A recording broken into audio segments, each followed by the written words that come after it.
Hermanos, vamos a abrir nuestro corazón al libro de Dios y voy a suplicar, hermanos, que abran sus Biblias a 1 Corintios capítulo 4, el versículo 14 al versículo 21. Es una porción definitivamente importante en este libro, en este capítulo, y vamos a tratar la manera de agotar lo que el Señor tiene que decirnos en esta porción bíblica. El ministro como padre espiritual.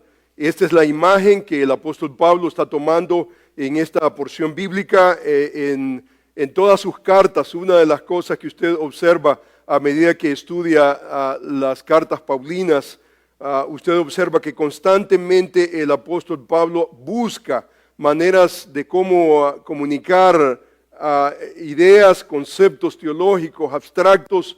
Una de las técnicas que él utiliza es el uso de metáforas, imágenes, para tratar la manera de describir lo que es la vida cristiana, lo que es realmente el reino de los cielos. En este caso, por ejemplo, él está buscando de alguna manera, a través de todo el libro, usted observa que él busca esas imágenes que tratan la manera de comunicar lo que realmente es la iglesia del Señor, en este caso el ministro de Dios. Y por ejemplo, el apóstol Pablo utiliza, por ejemplo, la palabra heraldo. Dice, por ejemplo, en 1 de Timoteo, el capítulo 2, versículo 7, para esto yo fui constituido predicador, dice él.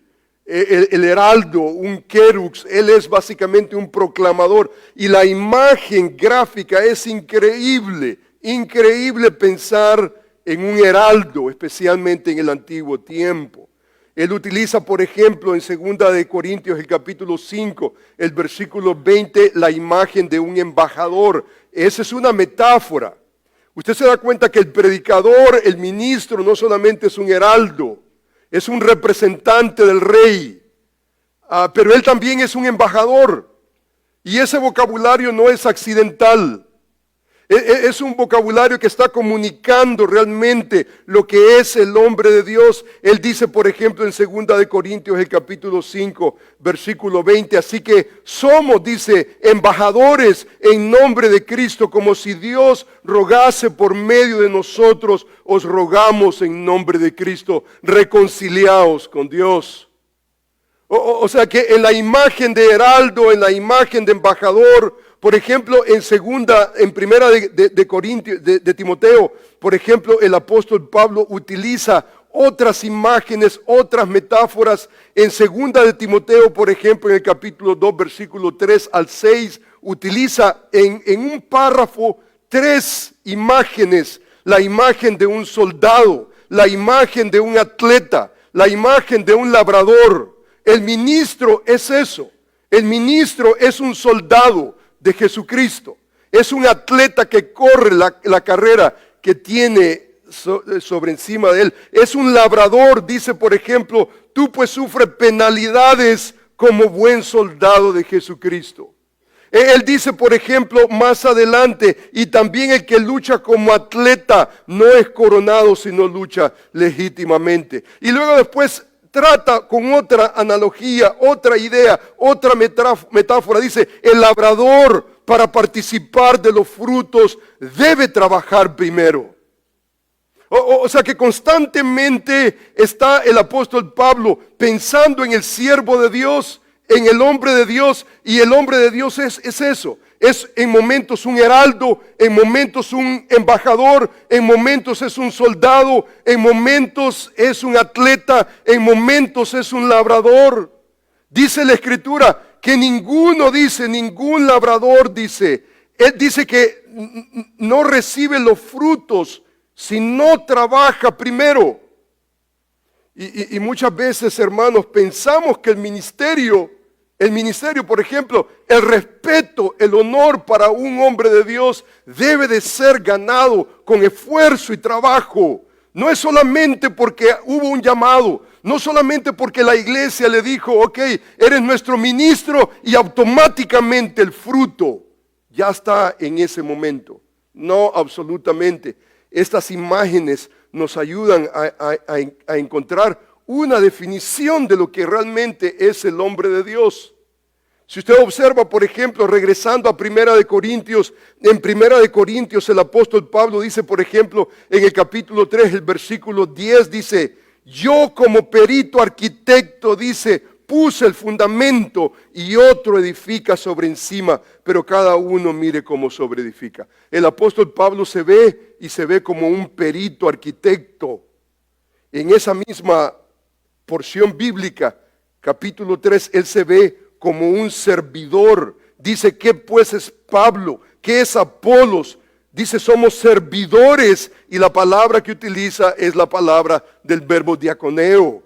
Somos diáconos para servir a las mesas, porque un siervo del Señor en momentos es un diácono que sirve a las mesas. Más adelante en el capítulo 3, siempre el versículo 3, él dice que somos colaboradores, porque nosotros somos colaboradores de Dios y vosotros labranza de Dios, edificio de Dios. Y hermanos, estas imágenes están comunicando al hombre de Dios, a la iglesia de Dios, la manera en cómo nosotros debemos de concebir al siervo de Dios. Más adelante en el capítulo 4, por ejemplo, él dice, así pues téngannos los hombres como servidores. Huperetes es la palabra que utiliza, que habla de un siervo de siervos. En ese mismo versículo bíblico, él le llama a los siervos de siervos administradores de los misterios de Dios. En otras palabras, hermanos, cuando pensamos nosotros en esta imagen del ministro como padre espiritual, es nuevamente darle vuelta al diamante. Un diamante que se llama ministro. Tenemos un ministro, y a medida que nosotros vemos cada faceta de ese diamante, podemos nosotros aprender algo nuevo. Y hermanos, la imagen, la metáfora del pasaje de hoy está dominada con la idea de que como ministros somos padres espirituales. Mire lo que dice el pasaje de la Escritura. Dice de la siguiente manera: no escribo, dice, esto para avergonzaros. O sea que la intención de él no es poner en vergüenza a nadie, sino para amonestaros. Y aquí comienza la idea. Como hijos, dice, míos amados. Porque aunque tengáis 10,000 años en Cristo, no tendréis, dice, muchos ¿qué? Padres. Pues en Cristo Jesús dice, yo os engendré por medio del Evangelio. Por tanto, dice, os ruego que me imitéis. Por esto mismo os he enviado a Timoteo. Y mire lo que dice de Timoteo, mire la relación que establece, que es, ¿qué cosa?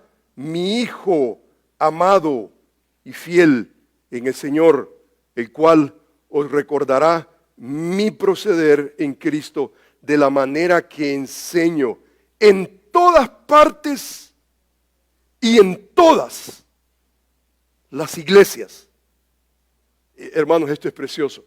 Cuando lleguemos a ese aspecto es precioso, porque aquí no se trata de inventar. No importa el lugar y no importa la iglesia, hay verdades eternas que debemos de respetar. Que no importa la cultura, no importa la lengua, no importa las costumbres, son verdades eternas. Y esas verdades eternas debemos nosotros como ministros del Evangelio apoderarnos, porque no importa dónde vayamos, estemos en la China, o estemos nosotros en África, o en Latinoamérica, o estemos en North Hollywood, hermanos, esas verdades son inalterables. La cultura no las altera, no pueden alterarlas. Y continúa el apóstol Pablo diciendo en el versículo 18, mas algunos, no todos, pero algunos están envanecidos. Estos envanecidos que están acá necesitan también ser ministrados. Y dice el versículo bíblico, mas algunos en la iglesia están envanecidos, como si yo nunca hubiese de ir a vosotros, pero iré pronto a vosotros si el Señor quiere, y conoceré no las palabras, sino el poder de los que andan envanecidos, porque el reino de Dios no consiste en palabras, sino en poder. ¿qué queréis? ¿Iré a vosotros con vara o con amor y espíritu de mansedumbre? ¿Cuál crees que es la respuesta de Pablo? Como padre espiritual. Él no quiere ir con vara. Él no quiere ir con vara. Pero la realidad, hermano, es que en el ministerio hay momentos de usar la vara. No hay otra alternativa más que usarla. Cuando Pablo dice, cuando hace la pregunta, ¿iré a vosotros con vara o con amor, con espíritu de mansedumbre? Hermanos, eso es una expresión de la relación de un padre espiritual con un hijo espiritual. Esta es la palabra de Dios. Esto no es una opción cultural, esta es la palabra de Dios. Y vamos a orar al Señor para que Dios nos dé sabiduría para entender esta porción de la Escritura el día de hoy. Oremos al Señor. Amantísimo Padre, quiero agradecerte, Señor, porque no estamos en inventos. Señor, no estamos acostumbrados en este púlpito a inventar nada. No queremos inventar nada. Queremos descubrir en las páginas de la Escritura las categorías, entenderlas, obedecerlas, proclamarlas. Señor, leemos este pasaje de la Escritura y, Señor, nos preguntamos quién es apto. ¿Quién es apto para esto? Señor, imploramos que nos des, Señor, de tu gracia y que nos des, Señor, la capacidad espiritual para, Señor, no solamente procesar lo que está escrito, pero, Señor, suplicar que tú, Señor, nos ayudes a poder ser hallados fieles. Señor, estas imágenes que leemos en el Nuevo Testamento de lo que es un hombre de Dios, un heraldo, un embajador, un perito arquitecto, un soldado, un atleta, un labrador, un siervo, un padre espiritual. Señora, son categorías que en momentos van más allá de nuestra capacidad.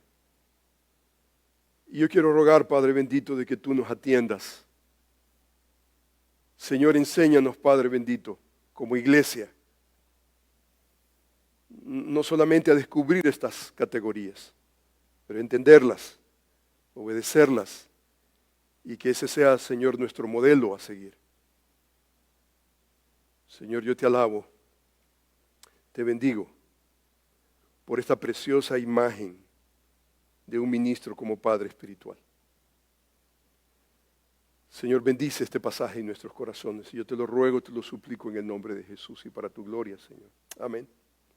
Hermanos, en este pasaje de la Escritura, creo que el apóstol Pablo nos enseña por lo menos seis categorías de lo que un padre espiritual hace con sus hijos espirituales, 6 categorías. Si usted se da cuenta, el pasaje básicamente nos enseña que el padre espiritual engendra, amonesta, modela, envía, enseña y confronta. El día de hoy, hermanos, vamos a tratar solamente con las primeras 3 categorías. No vamos a tener tiempo para agotar las 6 categorías, pero vamos a tratar la manera de entender estas primeras 3 categorías de lo que es un padre espiritual.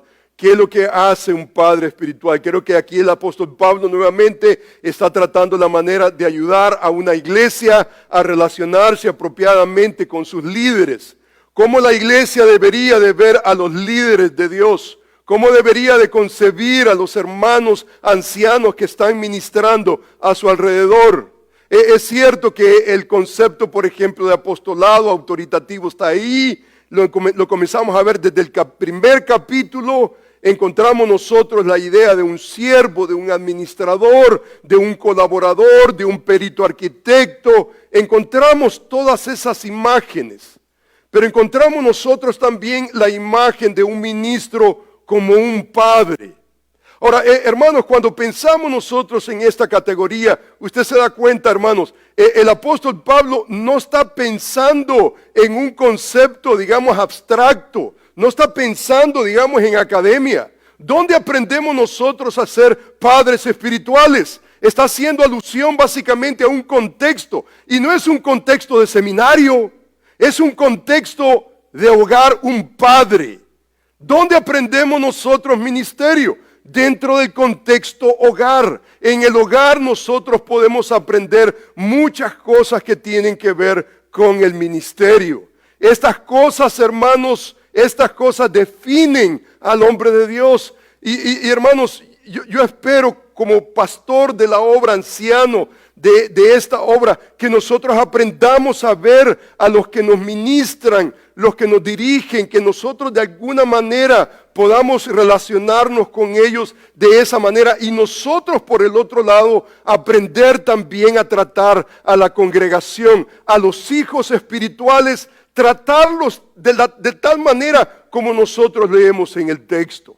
Ahora, el día de hoy vamos a tratar, hermanos, esas tres categorías para comenzar. Y si usted observa, por ejemplo, el pasaje dice de la siguiente manera: porque aunque tengáis 10,000 años, dice, en Cristo no tendréis muchos padres, pues en Cristo Jesús yo os engendré por medio del Evangelio.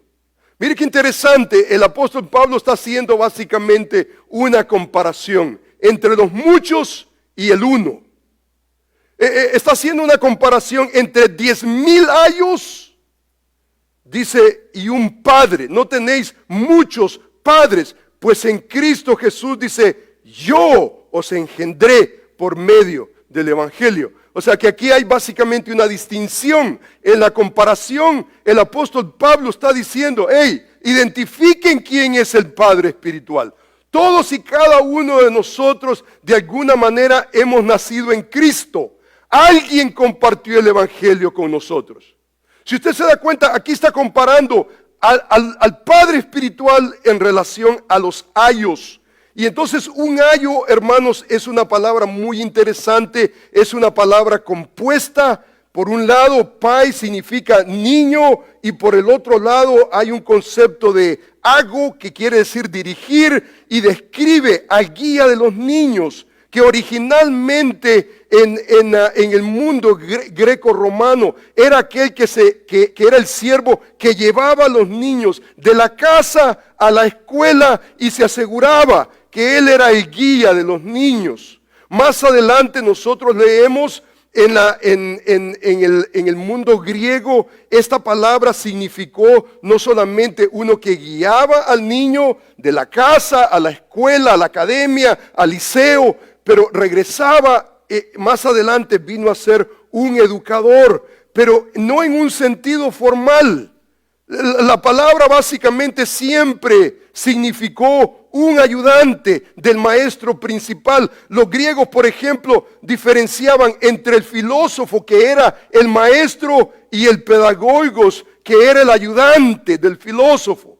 En este caso, cuando Pablo dice, tenéis 10,000 años, podrías tener 10,000 años, que es básicamente hiperbólicamente. Dice, podemos tener muchos ayudantes que nos ayudan en la vida cristiana, pero tenemos a alguien que nosotros podemos decir, este es mi padre espiritual. Hay una relación, y hay una relación muy, pero muy única. Y Pablo está destacando esa relación única. Que a pesar que el padre, el filósofo, el pastor, tal vez el anciano, tal vez este tiene muchos ayudantes, pedagogos, tiene una relación con el padre espiritual.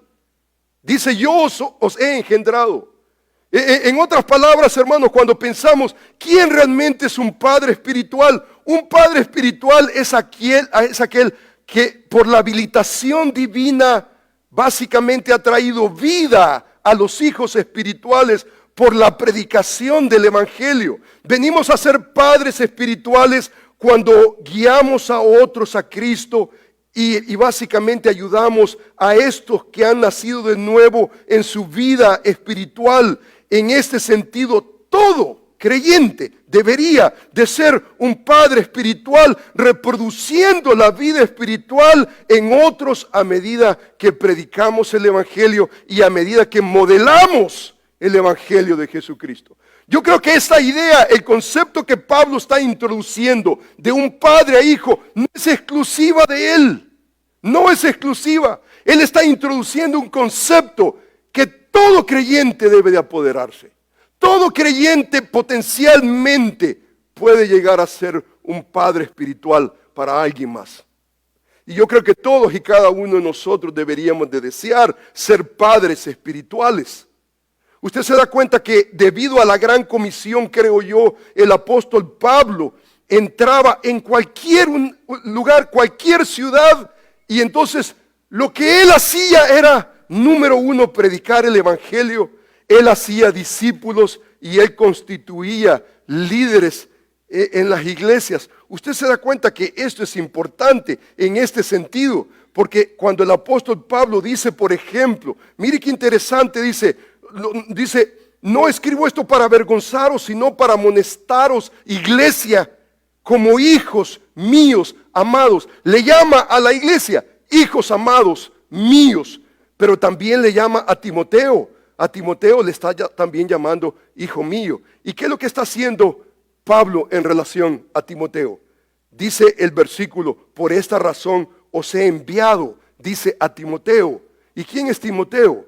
Timoteo continúa siendo un hijo amado del apóstol Pablo. Ahora, hermano, este hijo amado, Timoteo, ya tiene bigote, ya tiene barba, ya es un hombre crecido, pero es un hombre que tiene una relación con su padre. Y los otros niños de la iglesia en Corintios necesitan a ese Timoteo. Y vamos a observar, hermano, esa peculiaridad increíble. Pero cuando usted observa la manera de operar del apóstol Pablo, una de las cosas que usted comienza a observar es que el apóstol Pablo entraba a un lugar y entonces, ¿qué es lo que hacía? Lo que hacía es lo que todos y cada uno de nosotros como creyentes deberíamos de hacer. Entramos a un lugar y entonces entramos en un lugar y buscamos la manera de cómo predicar el evangelio de Jesucristo. Usted se da cuenta que el vocabulario que el apóstol Pablo utiliza en esta frase es increíble, porque él dice, por ejemplo, si usted observa el pasaje, dice de la siguiente manera, dice, porque aunque tengáis 10,000 años en Cristo, no tendréis muchos padres, pues en Cristo Jesús yo os engendré. ¿Por medio de qué? Por medio del evangelio. Dice por medio, dice yo os engendré por medio del evangelio. Es más, dice, pues en Cristo yo os engendré. O sea que el apóstol Pablo no está diciendo, mira, yo soy el que doy salvación a la gente que está a mi alrededor. Absolutamente. Él está diciendo, alguien viene a nacer de nuevo en Cristo Jesús a través de la predicación del evangelio. Y esto nosotros lo vemos a través de la Escritura. Por ejemplo, si usted observa en el capítulo 14 del libro de los Hechos, el apóstol Pablo está regresando de su primer viaje misionero y él dice, y después de anunciar el evangelio, en aquella ciudad, y número 2, hacer discípulos, volvieron a Listra, Iconio, dice Antioquía, confirmando los ánimos de los discípulos, exhortándoles a permanecer en la fe, diciéndoles, es necesario que a través de muchas tribulaciones entremos en el reino de Dios. Y mire lo que dice, constituyeron ancianos en cada iglesia y habiendo orado con ayunos los encomendaron al Señor en quien habían creído. Esta era la manera de operación del apóstol Pablo. El apóstol Pablo entraba a una ciudad y ¿qué es lo que hacía? Predicar el evangelio de Jesucristo.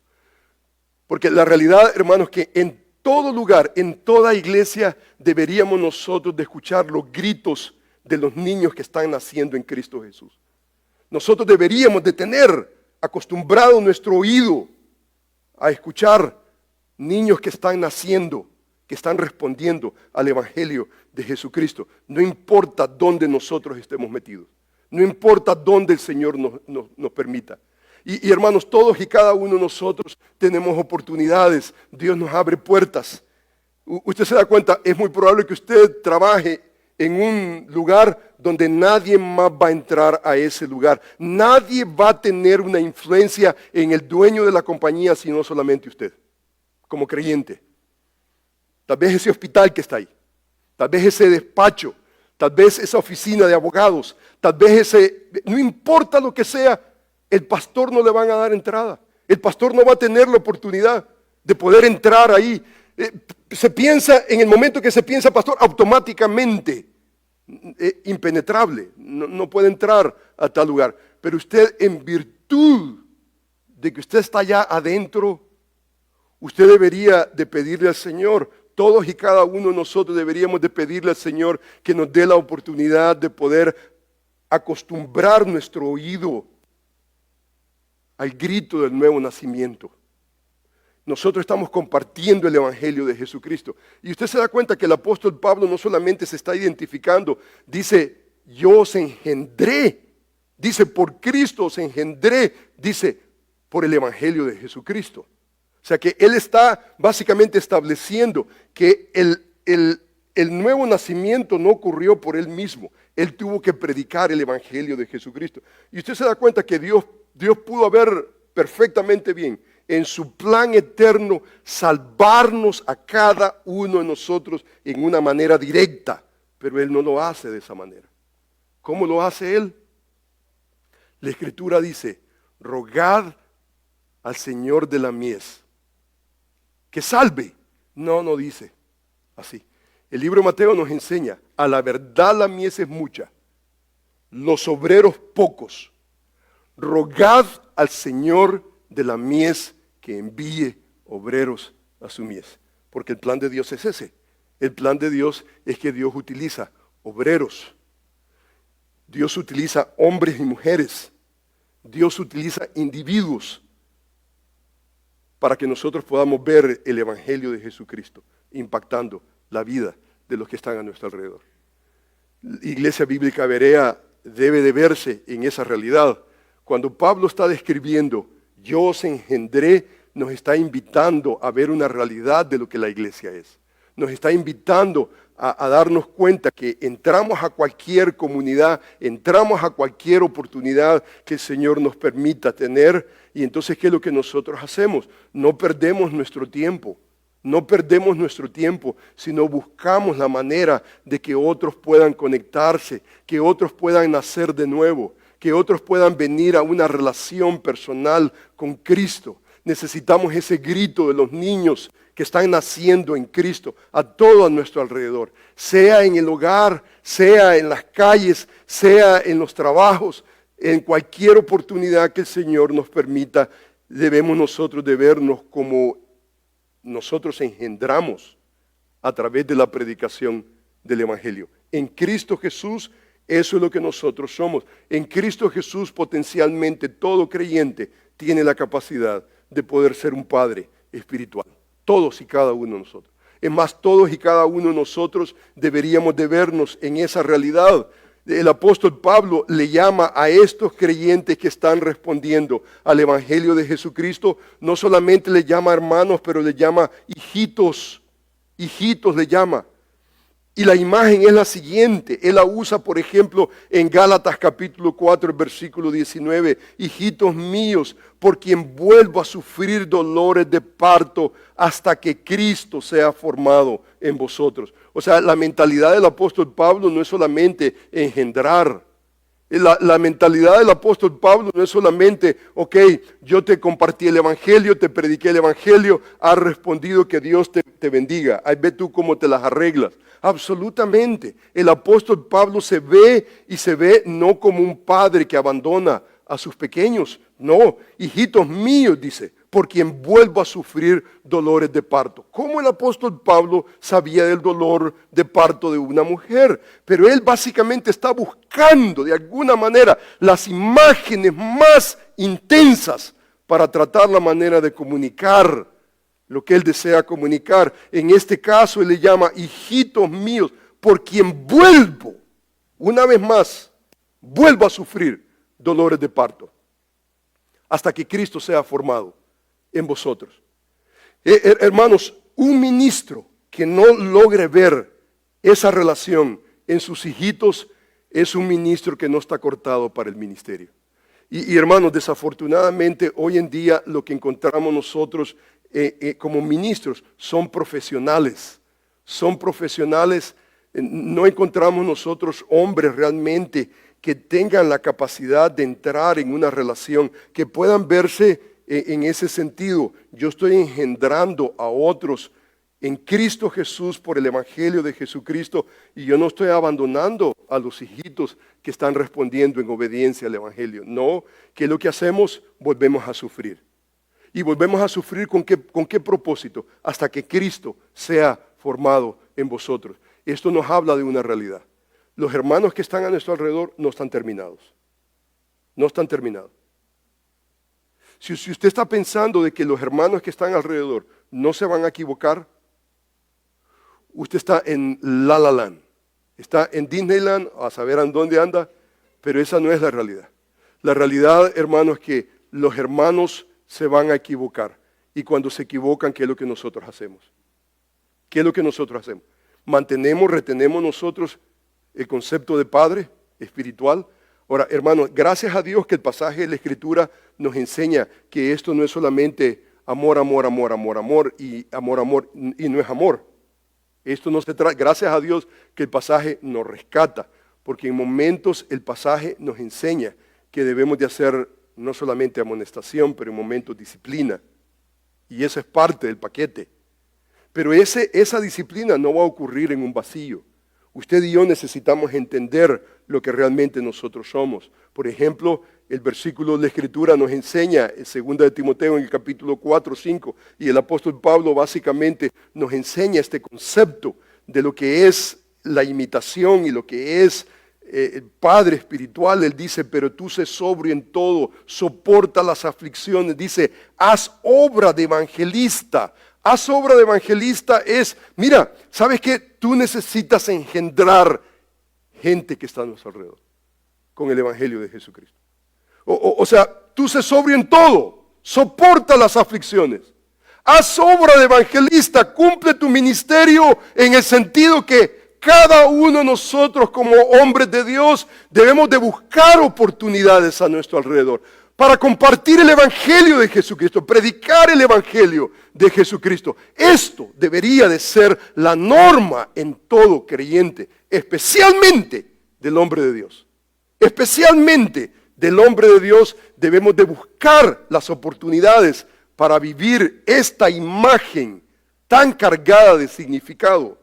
El Padre espiritual básicamente, dice la Escritura, no escribo esto, dice, para amonestaros, para avergonzaros, sino para amonestaros. Porque vea usted que la siguiente imagen no es solamente de relación, no es solamente yo soy padre, alguien es hijo, pero hay una relación de amonestación. Dice, no escribo esto para avergonzaros. O sea que no queremos avergonzar a los hermanos. ¿Qué ganamos con avergonzar a la gente que está a nuestro alrededor? Es más, avergonzar a alguien, cualquiera puede hacerlo.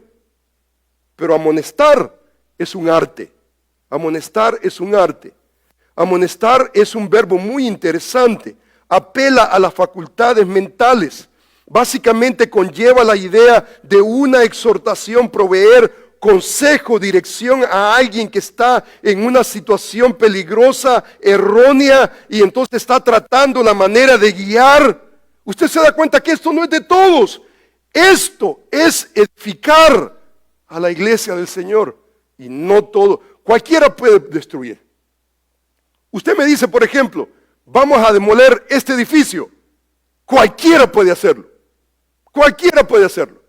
Yo recuerdo, por ejemplo, hace años atrás, un hermano de la iglesia me invitó a su casa y tenía una palmera, pero enorme, una palmera viejísima, y le cobraban $10,000 para cortar el arbolito, la palmera.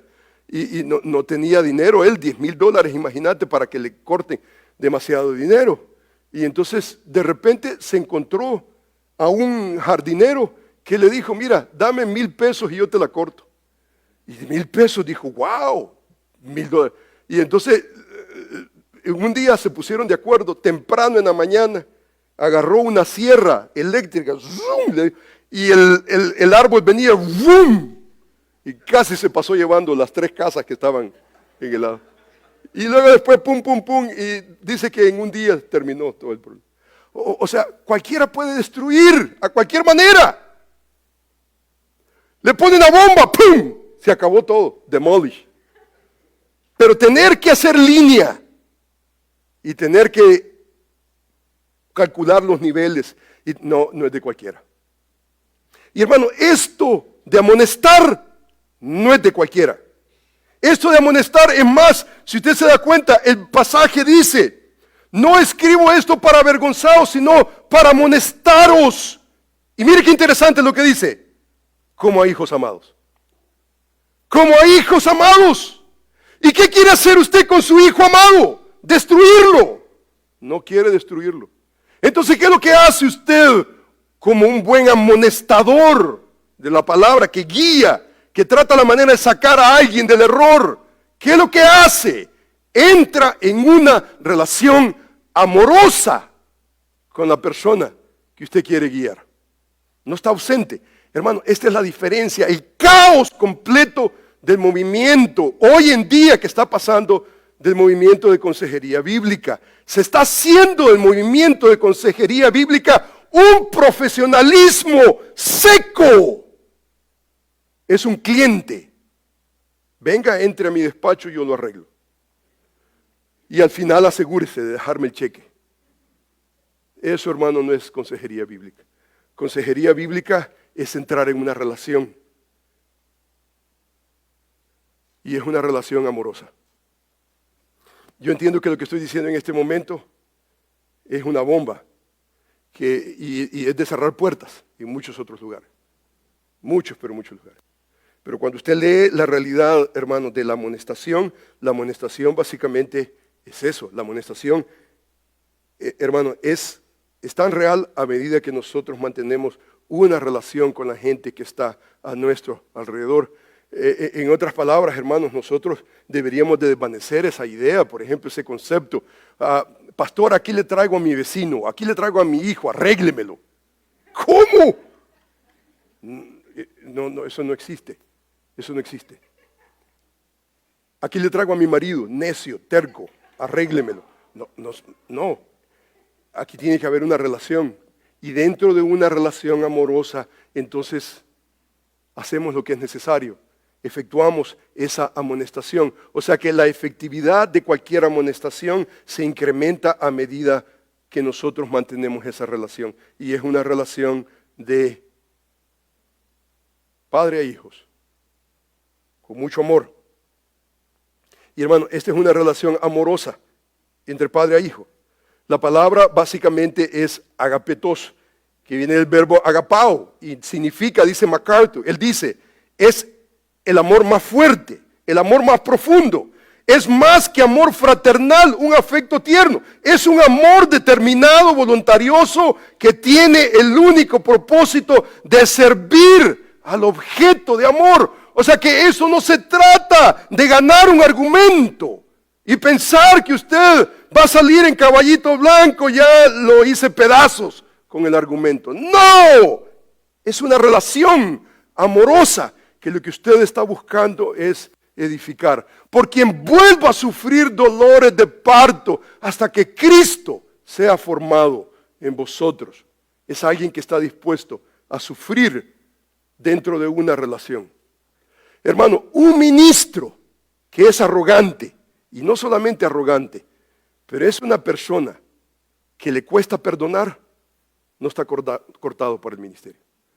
Una persona, hermano, usted se da cuenta, esta es una relación definida por un padre a hijo.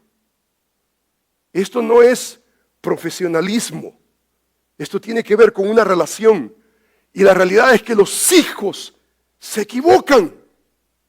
Se equivocan. Aquí no se trata de si se equivocan, es cuándo y en qué se van a equivocar. ¿Y qué es lo que hace usted? ¿Hacer del palo caído leñita? ¿O usted tiene la capacidad de amonestar para edificar a su hermano? En momentos usted se da cuenta, usted va a tener que perder argumentos. está bien, pero usted no va a perder la guerra. Usted tiene la mirada puesta en el Señor Jesús. Si usted se da cuenta, hermano, esto es cansante, esto cansa. Esto de ser padre espiritual, hermanos, cualquiera de nosotros podemos dar un lecture, por ejemplo. Hermano, yo me doy cuenta, mire, me observo yo, por ejemplo, en la academia usted puede dar un lecture y relativamente usted se siente cómodo, se siente apreciado, usted lo hace, pero usted trata la manera de comunicar el mismo material a niños.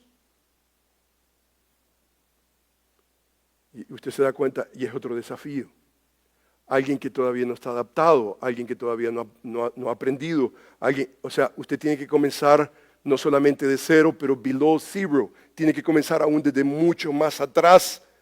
O sea, pero nuevamente aquí no se trata de niveles, aquí se trata de relación.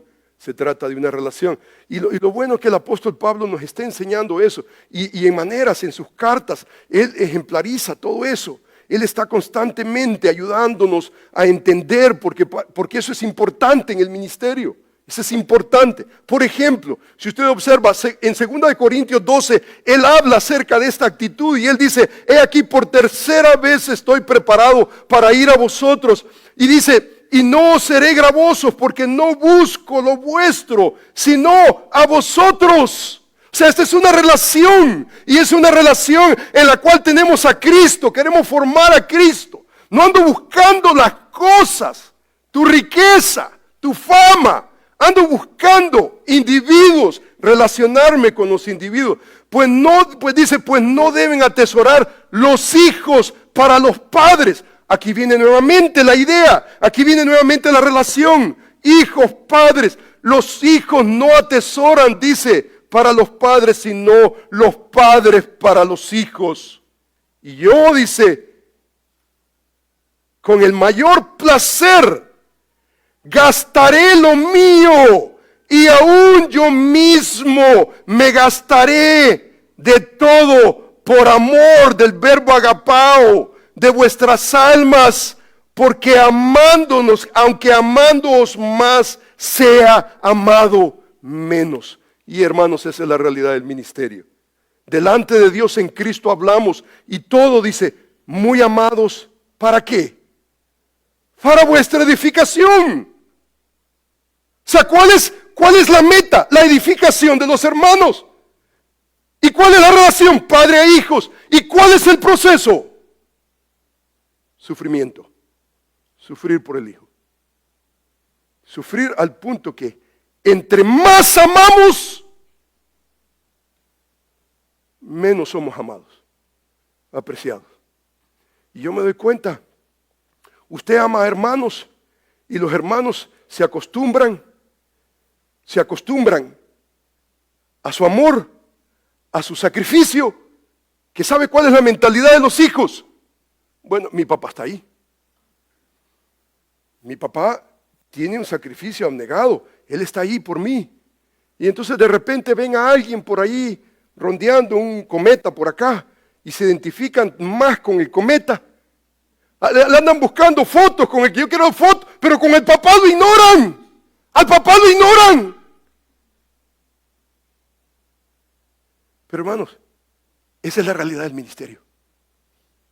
La realidad del ministerio no son fotos. La realidad del ministerio no es si le dieron un aplauso.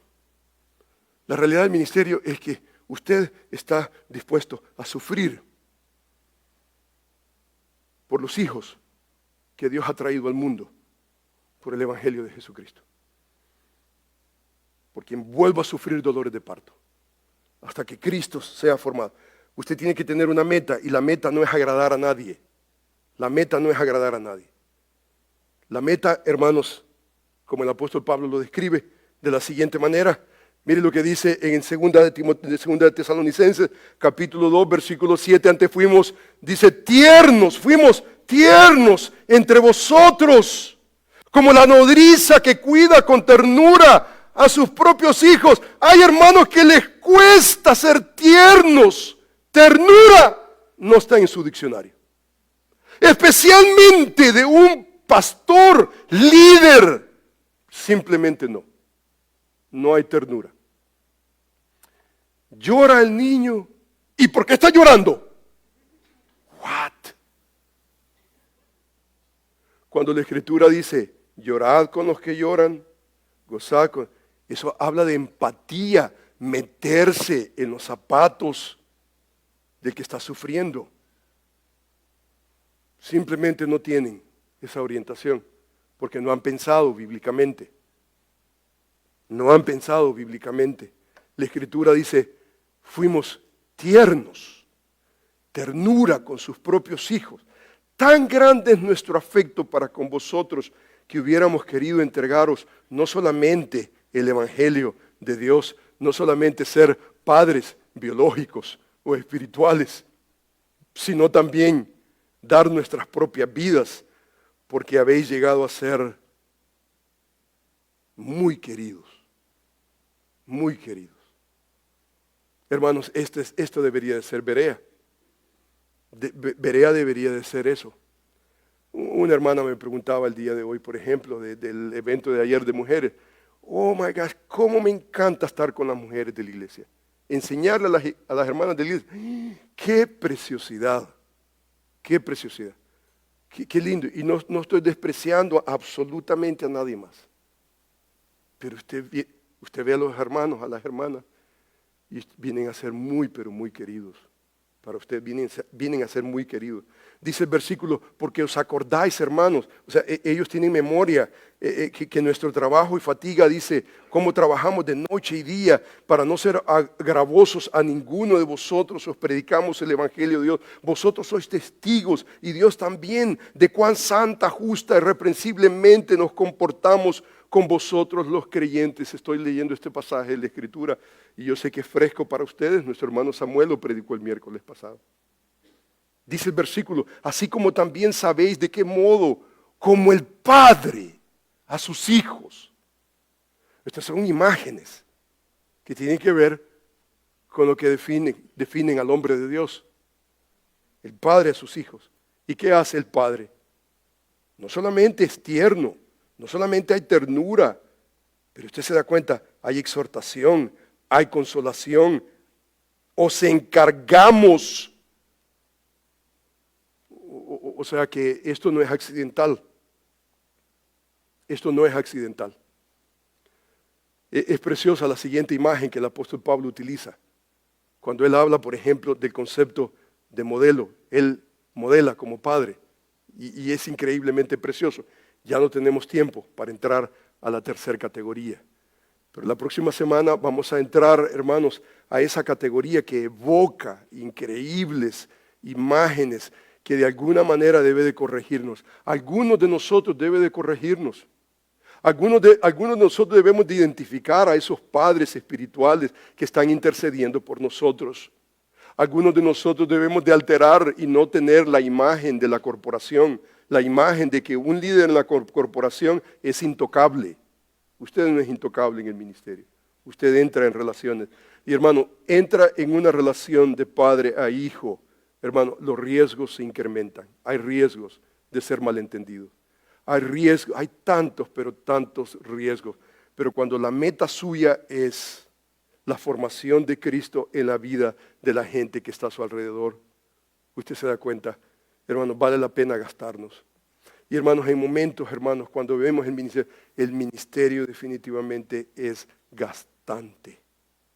Especialmente cuando usted ve a un hijo que va por una dirección equivocada. Y usted se pregunta, ¿qué está haciendo mi hijo? ¿Qué está haciendo? ¿Por qué?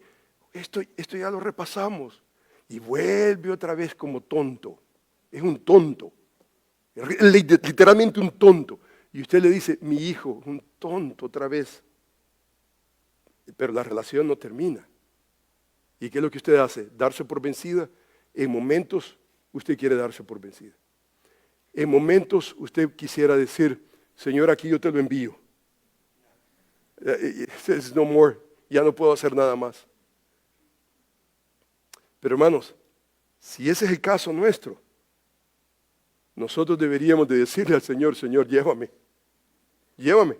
Porque hermanos, si nosotros no vamos a hacer esa contribución en la siguiente generación, hermanos, la pregunta es ¿quién? Ahora, hermanos, yo entiendo que hay hijos desobedientes que no quieren ser enseñados, formados. Y el pasaje habla acerca de esa realidad y habla aún de la realidad de cómo nosotros debemos de tratar con aquellos que están envanecidos. Y yo le oro al Señor que en Iglesia Bíblica Berea no haya envanecimiento. Que podamos aprender a relacionarnos con nuestros líderes en una manera amorosa. Son nuestros padres espirituales que lo que buscan no es nuestro deseo, lo que buscan es formar a Cristo en nuestras vidas. Oremos al Señor. Amantísimo Padre, quiero darte las gracias, Señor, por tu palabra preciosa, rica, que nos nutre. Regresamos, Señor, a tu palabra y es increíble, Señor, lo que encontramos en ella. Señor, yo te alabo, Padre bendito, porque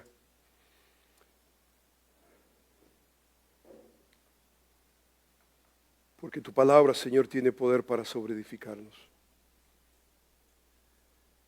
Y yo te agradezco, Señor, porque en la iglesia del Señor no hay lugar para envanecimiento.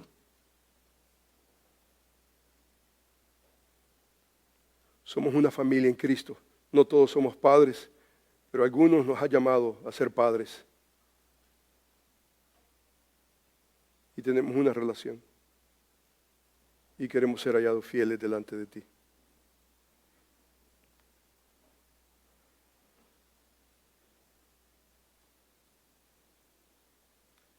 Señora, yo te agradezco por Iglesia Bíblica Berea. Yo te agradezco, Señor, por la buena actitud de muchos hermanos, hermanas, que lo que desean es crecer. Hay un grito en la vida de cada uno de ellos. Ayúdenme, soy cristiano, he nacido en Cristo y quiero formar a Cristo en mi corazón. Ayúdenme. Y yo te agradezco, Padre bendito, por la vida de cada uno de estos hermanos. Y gracias, Señor, porque podemos entender, Señor, que el que comenzó la buena obra en nosotros la perfeccionará hasta el día de Jesucristo. Y gracias, Señor, porque tú utilizas padres espirituales a nuestro alrededor. Es cierto que utilizas ayos, pero en una manera formal, específica, concreta. Tú usas a padres espirituales que pueden entrar en relaciones no de profesionalismo,